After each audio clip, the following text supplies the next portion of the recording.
Tinha tudo para dar errado. Mas esta mulher fez diferença na vida de Judá e na vida de muitas outras mulheres que a seguiram. Tamar. Mulheres que fazem diferença na vida de outras mulheres e na vida de outros homens são mulheres que usam a autoridade de Deus não para serem superiores, mas para serem restauradoras. Muito bem-vindo, muito bem-vinda a esse Café com Palavra.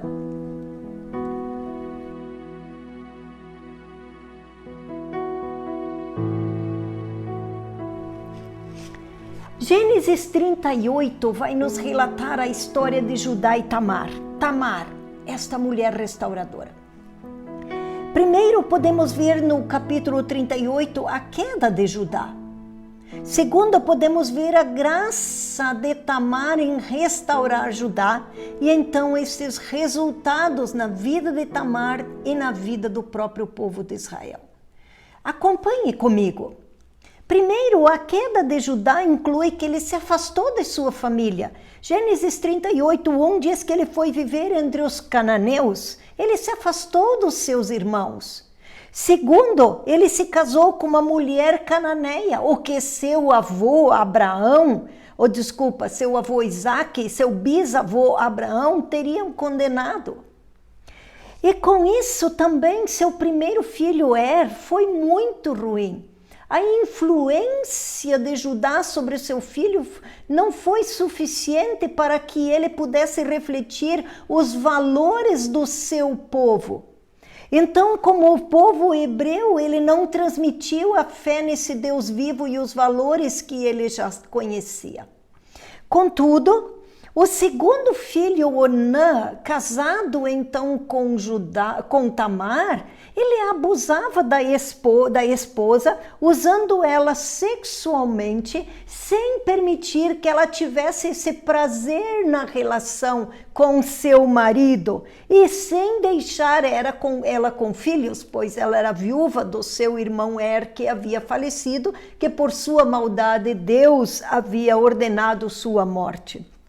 Bem, de novo Deus ficou irado e matou Onã também. Então Judá não tinha mais filhos e Judá não tinha herdeiros. Tamar sofreu na mão desses dois homens, e Onã. E ao invés de protegê-la, Judá rejeitou ela, devolvendo Tamar para o seu pai como viúva. Então ela, como viúva, não tinha mais nenhum futuro, já tinha perdido a virgindade, não tinha filhos que a sustentassem. E agora, Judá entendia que Tamar era responsável pela tragédia dos seus dois filhos, e seu terceiro filho ele não queria dar para Tamar casar com ele, porque pensava que Tamar era responsável por tudo que tinha acontecido com seus dois filhos, e Onã.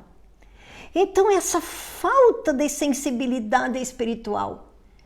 Olha só como Judá trocou o mal com o bem. Quem era bom, ele trocou dizendo que era má, que era Tamar. E seus filhos maus, ele não conseguia perceber que eles eram maus e que colheram o que semearam. Homens que responsabilizam mulheres para justificar seus atos errados e culpando mulheres. Vemos isso também nestes homens e mulheres na Bíblia. Bem, Judá temia que seu terceiro filho pudesse morrer. E então, mesmo que tivesse dito, olha, eu vou chamar você de volta, Tamar, quando meu terceiro filho tiver idade para casar, ele estava mentindo, ele estava enganando Tamar. Então, após a morte da sua esposa, Judá, ele se entregava a prostitutas.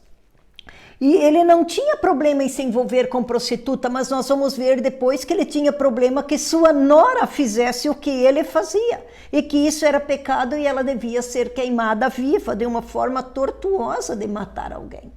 Muito bem, nós vimos a queda aqui de Judá. Vamos olhar agora a graça de Tamar.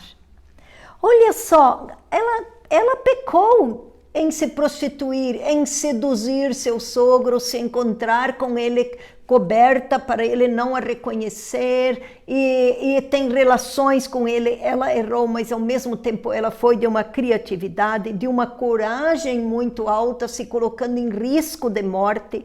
Ela foi proativa, não se colocou como vítima, ó céus, ó vida, ó azar, ninguém faz nada por mim. Então, ao mesmo tempo que ela se prostituiu ali com seu sogro, no caso com Judá, ela só o fez com ele, ela não o fez com outros homens. Muito bem. Agora, quando ela está grávida, ela não expõe Judá dizendo, quando todos a condenam, não, foi Judá, meu sogro. Ela cobre a reputação de Judá. Ela protege ainda Judá. E ela fala de forma particular para ele, como Mateus 18, Jesus nos ensina. Vai resolver com a pessoa. Não fale da pessoa. Fale para a pessoa. Então ela deixa a oportunidade dele de agir de forma carnal e matar a ela, e conduzir ela então para a lei, que ela seja morta. Mas ela se arrisca, ela arrisca tudo.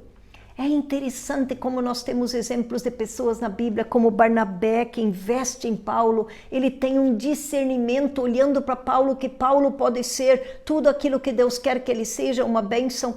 Tamar via na vida de Judá um homem bom, possível de ser restaurado. Então ela vê algo bom nele.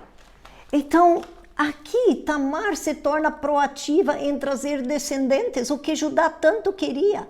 E ela traz descendentes para o seu marido que havia falecido, que era por meios não ortodoxos, mas ela cumpre aquilo que era o desejo também de Judá.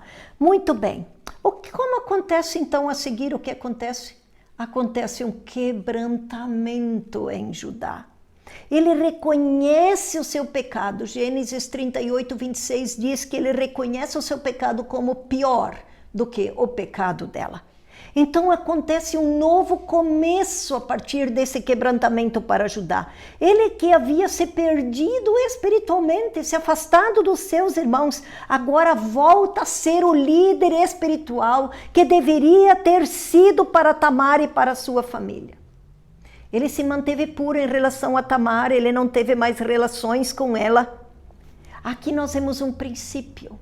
Não importa o que eu tenha feito, tanto quanto o que eu vou fazer com isso depois. Não estamos desqualificando os erros, mas estamos trazendo um chamado à responsabilidade com aquilo que fazemos. Muito bem. Assim, com isso, nasce o terceiro filho, o seguinte filho, que é, então, mais um filho para Judá. E seu terceiro filho, Selá, também foi resgatado, sendo registrado como um dos pais dos clãs de Judá. É interessante que o terceiro filho não segue como Onã e Er. Selá é resgatado porque Judá assume de novo o seu papel de liderança espiritual na família. E os outros dois clãs gerados por Judá foram dos gêmeos de Tamar, Pérez e Zerá. Então, entre os três clãs, entre os três descendentes ali de Judá, houve um destaque maior em Pérez. Que lindo como Deus, de novo, constrói aqui uma história a partir desta restauração que Tamar promove na vida de Judá. Isso influencia toda a família. Bem, Judá voltou para sua família de nascença e assumiu a liderança entre seus irmãos. Ele volta para aquilo que é o propósito de Deus para a vida dele. O nome de Judá significa louvado seja Deus, sim, louvado seja Deus. E após esse período, esta restauração promovida pela iniciativa de Tamar, Judá pôde de fato ser um louvor para Deus, como seu próprio nome diz. E Jacó abençoou Judá como alguém que também seria louvado pelos seus irmãos. Vamos ver isso em Gênesis 49, 9. Então Judá recebeu a bênção principal, como a bênção do primogênito de seu pai Jacó, apesar de ser o quarto filho. Como tudo isso foi possível? Porque ele foi um homem que se deixou restaurar. E Deus usou esta mulher neste processo. Então parece que Tamar se tornou como uma matriarca em Israel. Olha só que interessante, na bênção no casamento de Boaz e Rute, que nós vamos ver no livro de Rute, os líderes da cidade proclamam, e com os filhos que o Senhor lhe conceder desta jovem, seja a sua família como a de Pérez, que Tamar deu a Judá. Rute 4:12. Que lindo isso! Que podemos ver como o povo de Israel acredita. Então, para Judá e para Tamar, este período, essa restauração e esta sequência, não só de ter filhos, mas de ser bênção. E Tamar é citada como bênção. E na lista de todos os filhos de Davi, 19 são alistados por nome, e apenas uma filha de Davi é alistada por nome, e ela tem o nome de Tamar. Parece que Tamar se tornou um nome bem especial em Israel. Então Deus usou Tamar como ascendente do rei Davi e ascendente de Jesus, porque é indicado por nome na genealogia de Jesus, Mateus 1:3. Tamar, uma mulher segundo o coração de Deus, e na sua descendência tem um homem segundo o coração de Deus. Mulheres que fazem diferença na vida de outras mulheres e na vida de outros homens, que usam a sua autoridade não para serem superiores, mas para restaurar. Mulheres que são proativas diante de situações de desqualificação, de situações de dor, de injustiça, se tornam proativas para restaurar e trazer justiça sobre sua vida. Nós precisamos ser filhas de Tamar. Nós precisamos ser filhas de Tamar nesta geração e deixar filhas de Tamar para as gerações seguintes. Que Deus nos abençoe como mulheres, que Deus nos abençoe como homens e mulheres, filhos e filhas amadas de Deus, e que possamos ser restauradores um na vida do outro. Um grande abraço.